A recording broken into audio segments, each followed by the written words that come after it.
Okay, I'll just show you how to delete a mobile from the Bluetooth audio system in this 2016 C43 AMG. So from any screen here, you can either go to the star button here, navigate to telephone like so, and then you're on the telephone screen, or you can simply press the telephone button there, so telephone.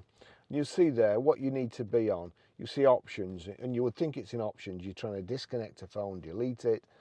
You think it's in options. It's not. You go to connect device. So connect device, click on connect device, and then that's the list of phones there. I want to delete my phone, Barry's iPhone 13. So I've highlighted it, and you'll see when you get on it, it brings up this other menu over here. So what you have to do, you have to knock the selector over to the right hand side, and then you've got deauthorize, details, reception volume, and transmission volume. So we want deauthorize. Deauthorize. Do you want to deauthorize Barry's iPhone 13 Pro? Yes. That's it gone.